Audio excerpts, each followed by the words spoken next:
Bonjour à tous, donc moi je suis Mohamed Chetouani, je travaille à l'Institut des systèmes intelligents et de robotique à Sorbonne Université. Alors c'est peut-être compliqué à suivre peut-être d'ici.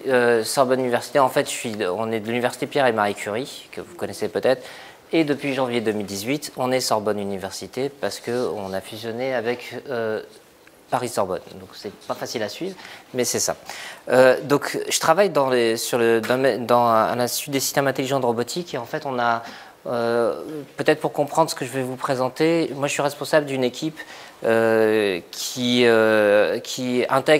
travaille vraiment sur l'interaction sociale au sens pas seulement robotique, parce qu'on a une composante psychologie, une composante psychiatrie, une partie de l'équipe est dans le département de psychiatrie de l'enfant et de l'adolescent, donc on a des psychiatres dans l'équipe, on a pas mal de psychologues et bien évidemment on a une dimension aussi robotique et je dirais plutôt robotique sociale et traitement du signal social.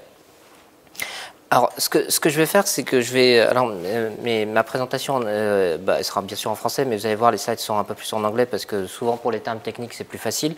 Mais je vais vous montrer un peu pourquoi on parle d'interpersonnel chez nous, et pourquoi vraiment on s'est mis sur cette dimension-là, et quels sont les modèles que l'on fait actuellement, et quelles sont les implications vraiment en santé, et pourquoi cette approche est pertinente en robotique, pour la santé notamment.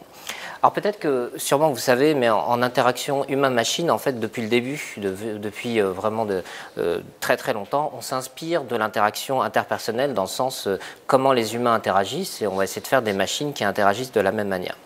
Alors, ce qui est compliqué, c'est que l'interaction humain-machine, finalement l'interaction interpersonnelle, c'est très très compliqué parce que quand on regarde ici des situations que l'on a beaucoup chez nous, c'est-à-dire des adultes et des enfants, on a ce qu'on appelle des signaux sociaux, par exemple la prosodie, la parole, mais on va des signaux qui vont être peut-être également verbaux. La posture et ainsi de suite. Donc c'est un échange qui va être assez complexe à analyser. Mais quand on prend l'interaction en fait humain-humain, et qu'on essaie de mettre ça sur des machines, finalement on n'y arrive pas forcément. Quand on prend l'ordinateur, quand on dit on est inspiré de l'interaction interpersonnelle, finalement quand on prend l'ordinateur, c'est pas très interpersonnel.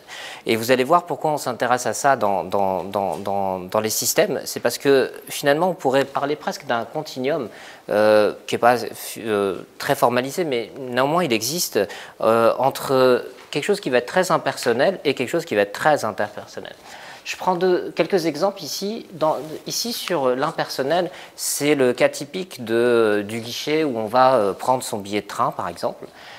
Ici, ça devrait être impersonnel. Pourquoi? Parce que je vais à tel endroit et il n'y a pas forcément d'informations à exploiter. Par contre, on peut s'imaginer très facilement, et aujourd'hui c'est tout à fait possible, vous dites que je viens à Lausanne, par exemple, je prends mon billet de Paris pour à Lausanne, ah bah tiens, tu vas au séminaire, tu vas à l'université de Lausanne. Ça serait étrange en fait que le système nous dise ça, en fait, que nous dise je vais réserver mon billet de train et le système me dit ah bah tiens, il y a un séminaire, attention, tu vas. Mais sauf que c'est totalement possible. Quand on combine toutes les informations, par exemple, hier soir, le cas classique, c'est que j'arrive tard, j'ai pas du tout regardé où était l'hôtel, comme d'habitude, mais en fait, il suffit d'ouvrir Google Maps, il y a une super étoile qui vous dit vous avez une réservation à tel endroit. Et ça, c'est fou. Et du coup, ça, c'est tout à fait possible, en fait. On peut combiner les choses. Et plein de fois, si vous faites l'expérience avec, vous cherchez, par exemple, un centre commercial, ou un magasin, le système vous dit il sera fermé quand vous arriverez, ou il sera ouvert, ou il ne sera pas ouvert, ou il y aura du monde.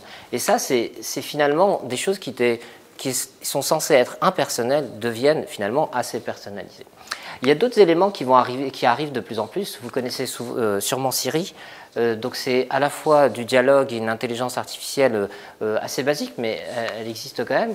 Et il y a cette idée de quand même personnaliser l'interaction et de faire des choses qui vont être pertinentes dans le dialogue. Et c'est de faire en sorte que chaque fois qu'on allume Siri, ça ne soit pas tout à fait la même chose, par exemple. Ça, c'est des éléments qu'on intègre de plus en plus dans les systèmes. Et il y a des choses qui vont être là, par exemple, qui sont complètement... par exemple, ça, c'est le robot Jido qui est développé aux États-Unis. C'est totalement personnel. C'est-à-dire qu'ici, on veut une interaction, on veut le robot, mais on ne veut pas que ça soit le même robot que le voisin, par exemple. Et ça, c'est nourri vraiment de l'interaction. Ça doit être nourri vraiment de cette interaction-là. Alors, une fois qu'on dit ça, il y a bien évidemment beaucoup de questions, et je ne vais pas toutes les aborder, mais il y a des questions qui sont liées sur des problématiques éthiques, des problématiques de données, mais je vais plutôt vous parler de ce qu'on fait plus dans l'équipe et l'implication notamment en santé. Et notre axe qu'on a développé depuis quelques années, c'est vraiment l'interpersonnel. Pour vous expliquer un peu de quoi on parle, c'est de faire ce qu'on fait dans l'équipe, c'est avant tout un laboratoire de robotique. Donc on va définir des modèles numériques, des modèles informatiques. Donc on va avoir des modèles qu'on appelle numériques, mais qui ont cette notion d'interaction sociale. C'est-à-dire comment je peux intégrer dans un modèle informatique une notion d'interaction sociale, d'interpersonnel. Alors pour ça, on va partir de traitement du signal, c'est-à-dire de capteurs, de caméras, de micros par exemple, et on va essayer d'aller jusqu'à de l'interprétation de comportement.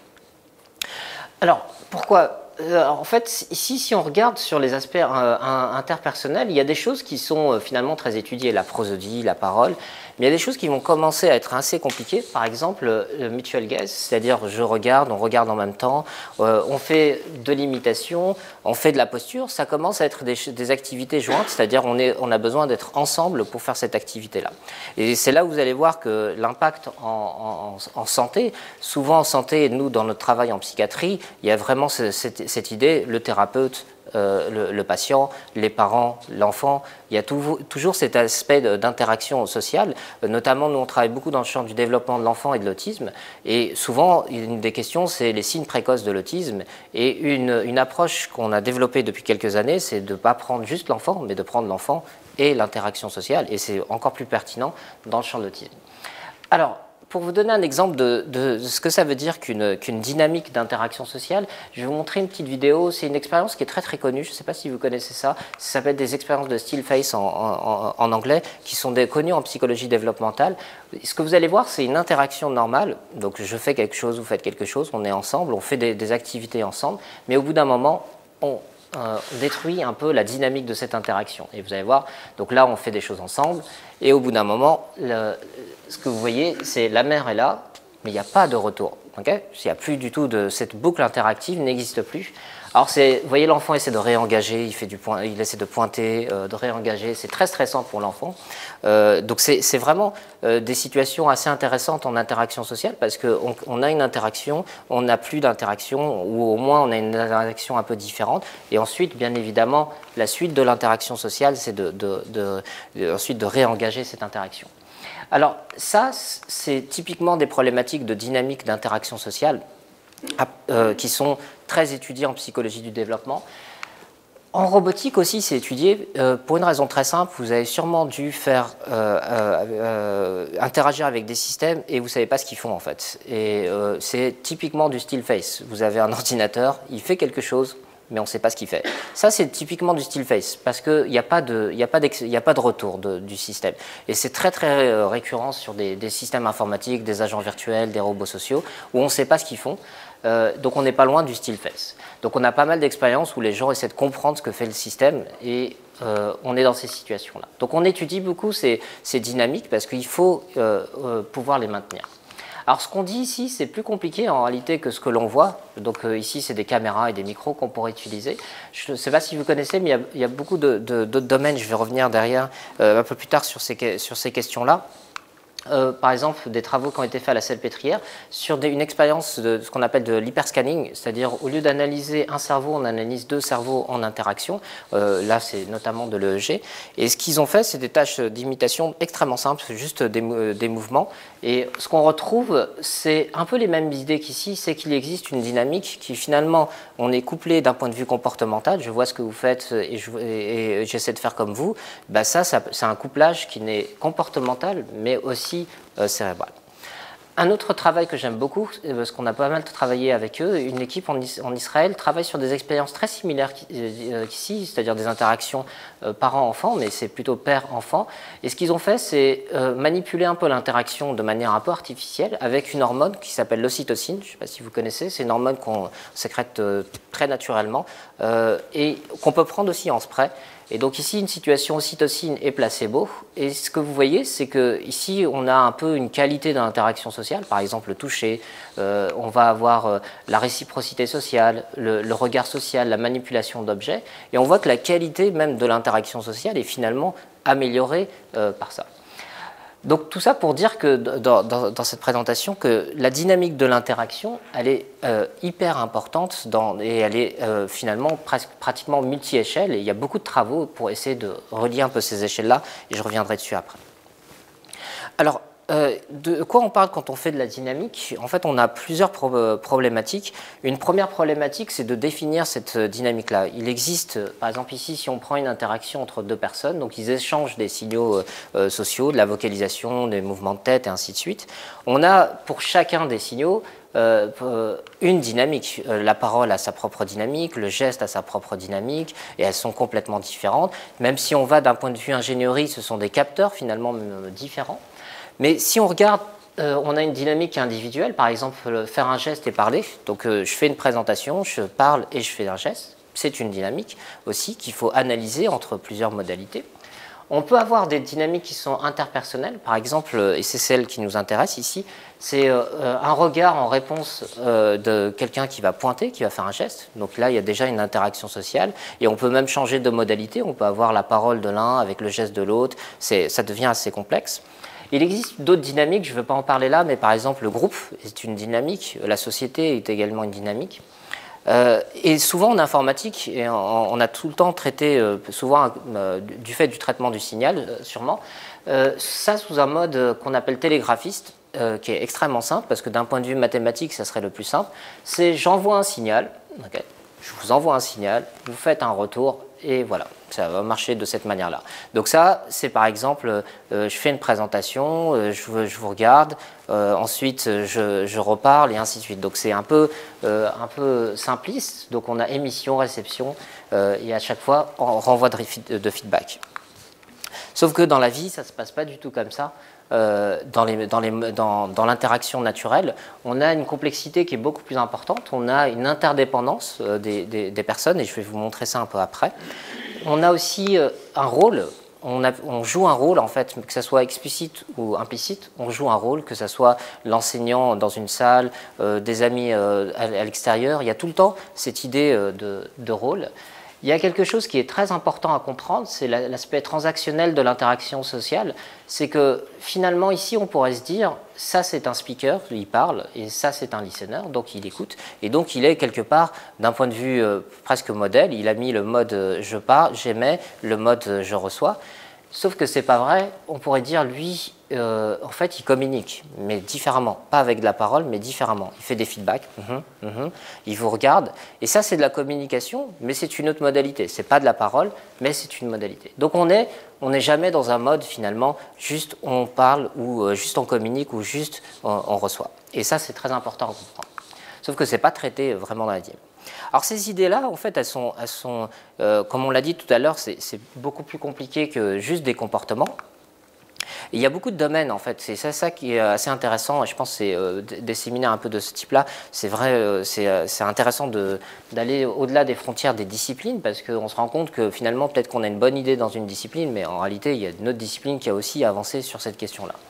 Et là, je donne deux exemples. Il y a deux domaines que j'aime bien, c'est Two-Body Neuroscience. En fait, je vous en ai un peu parlé. C'est un peu ça. C'est vraiment cette idée. Bien sûr, on n'a pas réglé le problème d'un cerveau, mais on retrouve des choses qui sont quand même complètement différentes quand on met deux personnes à interagir et d'avoir ces deux cerveaux en même temps.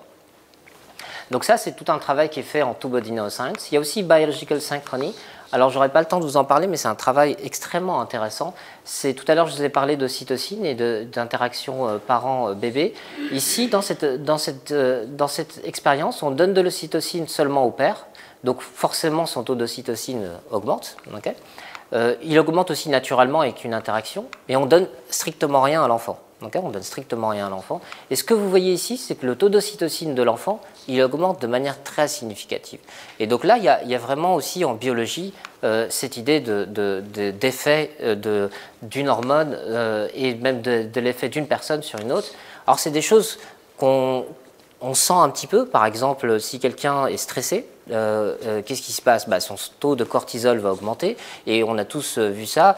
Quelqu'un qui est stressé va avoir une sorte de contagion émotionnelle un peu dans un groupe, il va stresser les autres. Et donc, il va avoir un effet sur l'hormone des autres. Donc, il y a beaucoup de travaux un peu comme ça. Il y a pas mal de travaux aussi du type la prosodie de la mère sur le rythme cardiaque du bébé, par exemple. C'est vraiment très intéressant. Il y a beaucoup de travaux de ce type-là qui sont intéressants. Donc vous voyez que nous, notre approche interpersonnelle, en fait, va être très intéressante parce qu'on va pouvoir l'utiliser en psychologie du développement, notamment dans le champ de l'autisme. On va pouvoir l'utiliser en neurosciences, donc on a travaillé aussi avec des collègues en neurosciences, en interaction sociale, et vous allez voir un peu après le rôle de la robotique et qu'est-ce qu'on met dans un robot. Alors, quelles sont les problématiques? Les problématiques, on l'a vu tout à l'heure, la dimension temporelle, elle est fondamentale ici. Elle est vraiment très très importante. On l'a vu sur les still face, mais on le voit aussi sur ces dimensions-là. Si on faisait des échelles un peu caricaturales, mais c'est un peu vrai, sur des analyses en two-body neuroscience, ils sont plutôt sur de l'ordre de la milliseconde, voire plus rapide que ça. Le comportement, on est de l'ordre de la seconde. L'hormone, ça prend plus de temps. C'est des protocoles qui prennent plusieurs minutes. C'est pas seulement une question de collecte, mais c'est aussi une question biologique derrière. Alors, une difficulté quand on fait des modèles informatiques de tout ça, et des modèles de traitement de signal, c'est pouvoir donner des définitions à ces phénomènes-là. Alors, on a la chance dans l'équipe de travailler de manière pluridisciplinaire depuis des années. Donc, on a des psychologues, je vous l'ai dit, des psychiatres, et on a aussi des gens qui font des neurosciences et de l'informatique et de la robotique. On a cherché à beaucoup définir les phénomènes, donc on a beaucoup travaillé sur comment on évalue ça, quel était l'impact en interaction parent-bébé. Et on a cherché pas mal, et si vous regardez les phénomènes dont je parle, ont beaucoup de définitions. Ça peut être l'effet caméléon, ça peut être la résonance sociale, ça peut être des cadres d'imitation. Et à chaque fois, on parle vraiment de couplage entre deux personnes. Bien sûr, c'est pas tout à fait la même chose, et si on a des termes différents, c'est quand même que ça veut dire qu'il y a des phénomènes ou des paradigmes un peu différents. Mais une définition que j'aime bien, c'est celle de Bernieri, qui est psychologue. Et vous allez voir pourquoi j'aime bien, c'est qu'elle a une implication directe dans les modèles. Ça commence par le degré. Alors le degré, c'est vraiment très intéressant parce que ça veut dire que ce n'est pas binaire. Pour nous, en informatique, ça veut dire que ce n'est pas binaire. Ça veut dire qu'ici, dans nos modèles, on ne va pas faire un modèle, il y a une bonne synchronie ou il n'y a pas de bonne synchronie, ou il y a imitation ou pas imitation. Et c'est ce qu'on retrouve souvent dans l'interaction humain-machine, mais aussi en psychiatrie. On n'est pas dans ne pas avoir du tout d'interaction ou avoir une très bonne interaction. Donc on est dans des choses plus compliquées. Donc nos modèles informatiques doivent être capables de sortir des informations qui ne sont pas du tout discrètes. On perd. Pas maintenant.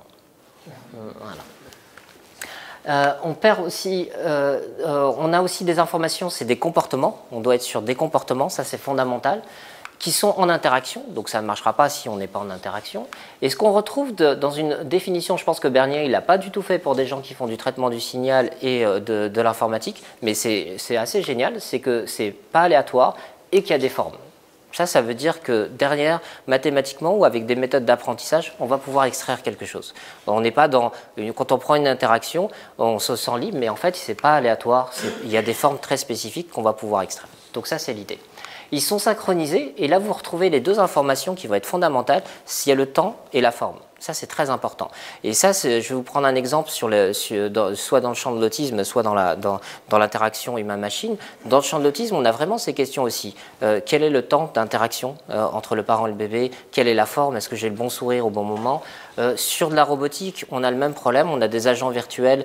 Si on donne un signal, si on fait mais on fait 3 secondes après, ça n'a plus de sens. Donc il faut le faire au bon moment, faire la bonne forme au bon moment. Donc ce sont des questions qu'on retrouve dans tous ces domaines-là. Alors, on n'a pas beaucoup de temps, mais je voulais juste vous montrer quelques travaux que l'on fait dans l'équipe. Ici, vous avez une situation d'interaction sociale qui est assez intéressante parce qu'on a une tâche, donc on doit construire ensemble un clown avec un enfant. Donc ça peut être des enfants typiques ou des enfants avec autisme ou avec retard mental. Et ce que je voulais vous montrer ici, c'est qu'on s'est intéressé à analyser automatiquement ici les scènes. Donc juste après, je vais vous montrer une vidéo de comment on fait ça. Mais typiquement, on a des interactions, des mouvements, des tours de parole. Et ce qu'on a cherché à faire, c'est prédire, grâce à ça, grâce à une analyse ici, ce qu'on appelle l'âge développemental de l'enfant. Donc c'est une analyse, c'est une évaluation clinique de l'enfant. Il y a une batterie de tests que l'on peut avoir. Donc si on comprend bien l'expérience, c'est qu'on est intéressé par évaluer automatiquement l'âge de l'enfant en interaction sociale, ce qui n'est pas fait en fait dans les modèles ou dans les approches cliniques. Alors ce qu'on a fait, c'est qu'on prend d'un point de vue vraiment modèle informatique, j'allais dire les paramètres de l'enfant, donc combien de fois il bouge, qu'est-ce qu'il dit, le temps de parole et ainsi de suite, beaucoup de la proxémie, la posture. Donc on prend des paramètres finalement qui sont physiques, mais qui appartiennent seulement à l'enfant. Et on essaye, donc on a des méthodes d'apprentissage, c'est pas très important ce qu'on a utilisé ici, enfin au moins je pourrais vous donner plus de détails, mais vous avez tous les détails ici. Mais quand on fait ça, ça marche pas en fait, ça marche pas. Et ça c'est assez paradoxal, on se dit, normalement, c'est soit qu'on n'y arrive pas, ça veut dire qu'il n'y a pas de caractéristiques physiques qui se retrouvent qui caractérisent l'âge de développement de l'enfant dans son comportement. Or, les cliniciens disent, ben, si, on voit des choses, mais ce n'est pas très précis. Et ce qui est assez génial avec les méthodes informatiques, c'est qu'on peut changer le paradigme. Donc, on fait la même tâche, on prédit l'âge de l'enfant, mais cette fois-ci, on ne regarde plus l'enfant, on regarde le thérapeute. Okay, on regarde le thérapeute. Quand je dis on regarde le thérapeute, même chose, on extrait des paramètres et on fait la même chose. Et là, ça marche beaucoup mieux. Alors c'est très étrange, mais en fait, quand on discute avec les thérapeutes, c'est vraiment leur rôle, c'est de réengager l'interaction. Ils ne sont pas là juste pour dire bon, si l'enfant, si ça marche pas, ça marche pas. Non, ils réengagent et on a vraiment une sorte de miroir de l'enfant, vraiment juste en regardant le thérapeute. Alors ça, c'est vraiment de l'interpersonnel. C'est des approches très interpersonnelles que l'on peut avoir en clinique. Alors, j'en profite parce qu'on n'est pas très loin des collègues avec qui on avait, enfin pas très loin, avec des collègues à l'EPFL et à l'IDIAP ici en Suisse, on avait regardé des expériences, pas de cette manière-là, mais des entretiens d'embauche. Et dans les entretiens d'embauche, on retrouve un peu la même question. On veut prédire, donc c'était des vrais entretiens d'embauche, on veut prédire l'issue de l'entretien, c'est-à-dire est-ce qu'on va recruter ou pas recruter la personne. Et ce qui est assez intéressant, c'est qu'on ne regarde pas du tout celui qui postule, mais on regarde l'intervieweur et on a aussi les mêmes informations. Donc les approches interpersonnelles, finalement, changent un peu les paradigmes. Alors, là, ce que vous allez voir hop, s'il veut bien. Ouais, on va, comme on n'a pas beaucoup de temps, après, si vous voulez, on pourra passer sur les discussions de comment on fait techniquement.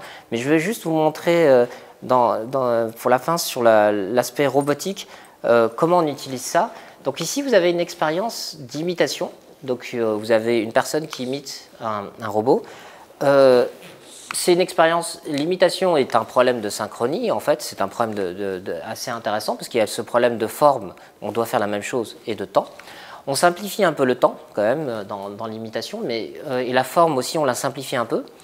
Et ici, dans cette expérience-là, d'habitude, on utilise les robots, et c'est, je pense, important à signaler, on utilise beaucoup les robots pour aider, il y a beaucoup de discours de prendre des robots pour aider, par exemple, des enfants autistes. Ici, ce n'est pas du tout ce qu'on fait en fait dans notre équipe. Ce n'est pas du tout notre objectif. Notre objectif, c'est ce qu'on a essayé d'appeler du behavior imaging. Je pense que vous connaissez tous du brain imaging, medical imaging. Donc on fait de l'imagerie médicale, cerveau et autres. Ici, ce qu'on s'est posé comme question, c'est faire exactement ce qu'on appellerait du comportement, du behavior imaging, alors de l'imagerie un peu comportementale. L'idée, c'est d'analyser une interaction et d'en sortir des paramètres qui vont être utilisés par le clinicien. Donc, ce n'est pas du tout du diagnostic, c'est vraiment une radio. Alors, comment on fait ça? Pour faire ça, ce qu'on a changé, le paradigme qu'on change ici, c'est que c'est l'enfant qui enseigne au robot. Okay, on n'est plus du tout, c'est le robot qui aide, mais c'est l'enfant qui aide le robot. Et donc ici, vous allez avoir un enfant qui va enseigner un robot. Je vous passe les modèles, mais ce qui est intéressant, c'est que l'enfant, c'est ce qu'on appelle du interactive machine learning, c'est de l'apprentissage interactif. Donc c'est une machine qui apprend en interaction avec un humain, et donc qui va être complètement impactée par l'humain. Okay, Et là, c'est ce qu'on voit ici dans l'expérience. Ici, vous allez avoir le temps. Ici, vous allez avoir le nombre de neurones. Donc, c'est la complexité du modèle. Le modèle est capable de s'adapter à la complexité de l'apprentissage. Et on a fait cette expérience, je ne sais pas si vous voyez bien, en rouge avec des adultes, en vert avec des enfants typiques et en bleu avec des enfants avec autisme. Et ce qu'on se rend compte, c'est qu'en rouge et en vert, c'est-à-dire des gens typiques mais de morphologie différente, on a exactement la même dynamique. C'est-à-dire plus on rajoute de gens, plus la complexité augmente, mais la dynamique est la même. Mais des enfants avec autisme, en fait, le robot, pour faire la même tâche, pour faire exactement la même chose, il a besoin de plus de neurones. Et ça, c'est des moyens qui sont assez intéressants pour les cliniciens. On se retrouve avec des métriques assez intéressantes. Je peux vous dire que ce protocole-là, on l'a fait passer toutes les semaines pendant 6 mois en France et en Italie. Et l'idée, c'est de voir comment les enfants reviennent ici, mais ce n'est pas l'exercice en fait d'évaluation. Ils ont d'autres exercices d'imitation ou d'attention conjointe, ils ont des thérapies ou des prises en charge traditionnelles, mais c'est juste un moyen d'évaluation. On fait des radios d'une certaine façon pour voir un peu leur évolution. Alors ça c'est très très intéressant parce que derrière on a beaucoup de problématiques de liens entre les neurosciences, la psychologie et l'imitation, et voir qu'est-ce qui s'est passé dans ce genre d'expérience où on a un robot, où on a un enfant qui enseigne un robot, quel est l'effet?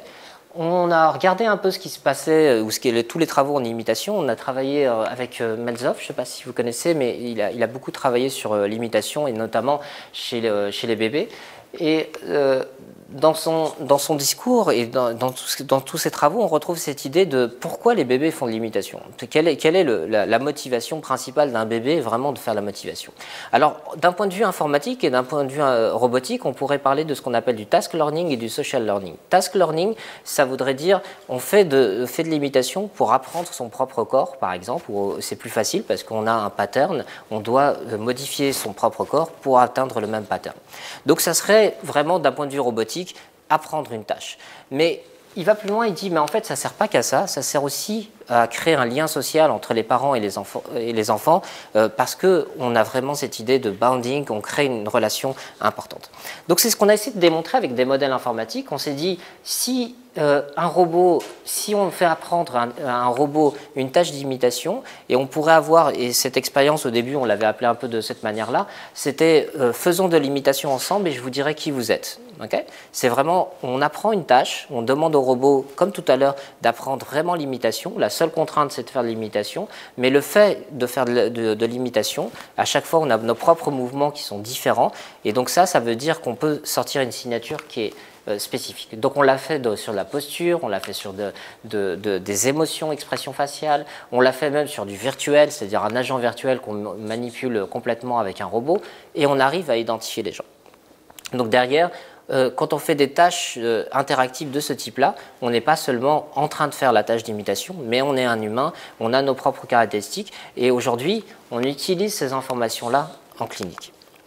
Alors, dernière chose que je voulais vous montrer sur une vidéo, et ensuite je vais après m'arrêter là juste sur pour laisser un peu de temps sur la discussion. Ici, ce que vous allez voir, c'est une tâche de robotique assez classique. Donc un robot industriel, il doit faire deux choses, prendre des objets, les mettre soit à droite, soit à gauche.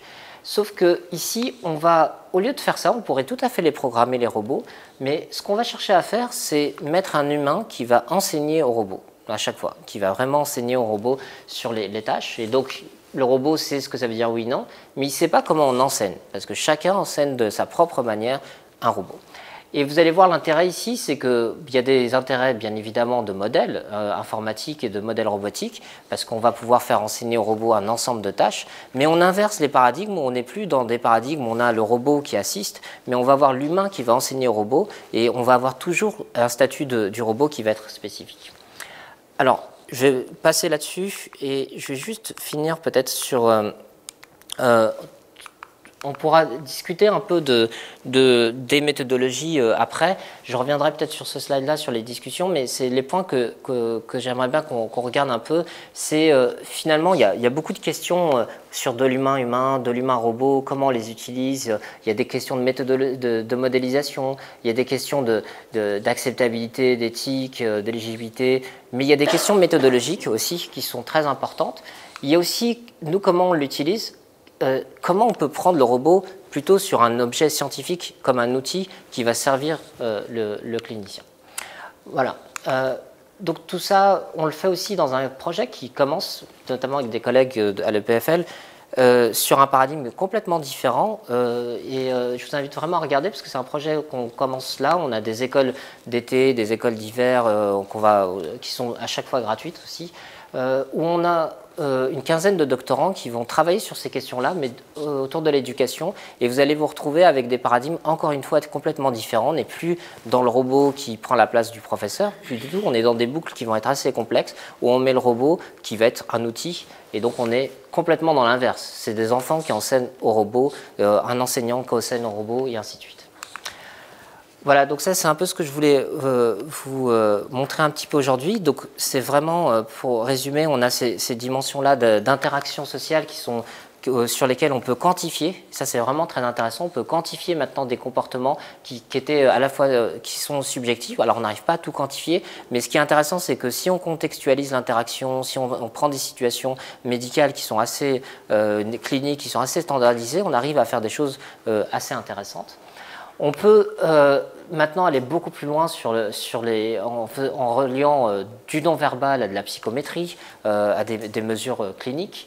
On peut faire de l'interaction humain-robot et se poser des questions de qui est en train d'apprendre, comment il apprend, quelles sont les caractéristiques de l'enfant. Et moi, il y a un travail que j'aime bien, c'est celui de Melzoff aussi, qu'il appelle Social Learning. C'est un papier qui date un petit peu, mais vraiment très intéressant, qui est complètement d'actualité, de traiter la question de l'apprentissage. Il aurait pu appeler ça de l'IA à ce moment-là, mais avec des approches pluridisciplinaires directement, c'est-à-dire de la psychologie, des neurosciences, des sciences de l'éducation. Ici, il met machine learning, mais vous voyez qu'il met un robot, parce qu'il y a vraiment cette idée maintenant qui est, en anglais on dit abandonment, je pense qu'on dit incarné ou encarné, il y a beaucoup de traductions un peu bizarres de ce terme-là, incorporé par exemple. Donc c'est vraiment cette idée-là de mettre tout ça ensemble. Voilà, donc merci, je pense qu'après on passera un petit peu.